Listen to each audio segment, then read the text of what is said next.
March 15, 44 BC, inside the Senate chamber of Rome, a man entered, surrounded by friends, or so he thought. But in a sudden storm of betrayal, knives flashed, and the ruler of Rome fell. 23 wounds silenced him forever. This was Julius Caesar, a man who was not a king, yet ruled like one. A man who transformed the Roman Republic into an empire whose very name became immortal. Caesar, Kaiser, Tsar. But his story isn't just about power and conquest. It's about ambition, betrayal, and a timeless question: does power make a man great, or does it make him a tyrant? Welcome to Talk Maniac. Today we dive deep into the rise, rule, and death of Julius Caesar, the man who crossed the Rubicon, conquered Gaul, loved Cleopatra, and whose murder changed Rome forever. Before Caesar, three civilizations defined Europe's story. For the Greeks, it was Alexander the Great, who carved out an empire stretching from Macedonia to India. For the Carthaginians, it was Hannibal, the military genius who nearly brought Rome to its knees with elephants crossing the Alps. For the Romans, it would be Julius Caesar, not remembered just for wars, but for reshaping Rome itself. Julius Caesar was born in 100 BC into an aristocratic but not very wealthy family. His youth was marked by instability. Rome was a republic, but power was split among competing factions. At just 16, he lost his father. To secure influence, Caesar began building connections with Rome's elite. In 84 BC, he married Cornelia, the daughter of a powerful political family. This drew the attention of Lucius Cornelius Sulla, Rome's dictator. Sulla ordered Caesar to divorce Cornelia. Caesar refused. That single act of defiance forced him into exile, marking his first lesson. Defiance could cost you everything, but also define you forever.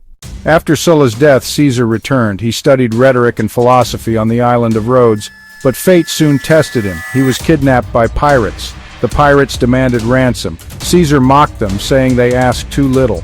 After he was released, he hunted them down, captured them, and had them executed. This was Caesar's personality in one story: bold, cunning, and ruthless. His first military command came in 74 BC against the king of Pontus. He won. From then on, his rise was unstoppable. By 60 BC, Caesar had allied with two powerful men: Pompey Magnus, Rome's great general, and Marcus Crassus, the richest man in Rome. Together they formed the First Triumvirate, an unofficial alliance that allowed Caesar to secure the office of consul. Caesar's true fame came from his campaigns in Gaul, modern France, and Belgium. Between 58-50 BC, Caesar led his armies through brutal campaigns, conquering vast territories. His victories were legendary, and his book, Commentari de Bello Gallico, The Gallic Wars, turned him into both a war hero and a master of propaganda. He was not just a conqueror, he was a strategist.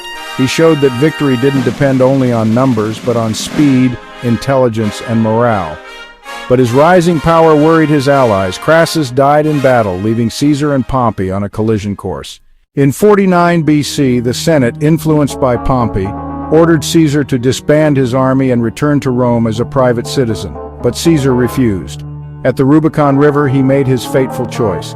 Mounting his horse, he crossed the river with his 13th legion and declared, "Alea iacta est," the die is cast. This was rebellion. This was civil war. And this was the point of no return. Caesar marched on Rome.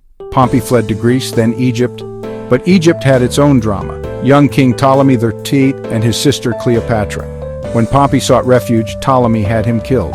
Caesar, furious at this dishonor, sided with Cleopatra.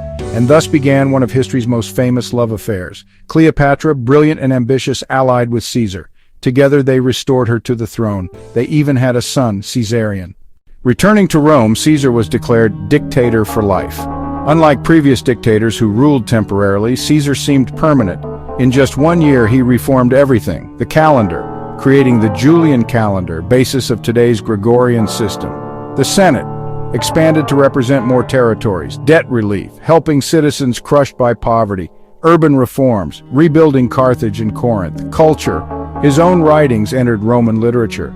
For the common people, he was a hero. For the elite Senate, he was becoming a king in everything but name. And Rome hated kings.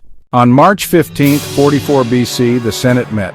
Caesar entered, unaware that daggers awaited him. Led by Cassius and Brutus, his ally, and possibly even his illegitimate son, the conspirators struck. Caesar fell under 23 stab wounds. According to legend, his final words were, "Et tu, Brute?" You too, Brutus. The Republic thought it had saved itself. Instead, it unleashed chaos. The conspirators expected to restore the Republic. Instead, Rome erupted. Riots broke out. Caesar was declared a god. Out of the chaos rose his adopted heir, Gaius Octavian, later known as Augustus. Within a generation, the Republic was gone and the Roman Empire was born. The name Caesar became eternal. In Germany, Kaiser. In Russia, Tsar. For centuries, rulers invoked his legacy. His life, death, and ambition remain one of the greatest stories of human history. So who was Julius Caesar? A brilliant leader who lifted Rome to greatness, or a tyrant who destroyed its republic? The truth is both. His genius created an empire, his ambition destroyed a republic, his death marked not an ending but a beginning. This was the story of Julius Caesar. You've been watching Talk Maniac. If you want more deep dives into history's turning points, let us know in the comments. And remember, history is not just the past, it's the mirror of our future.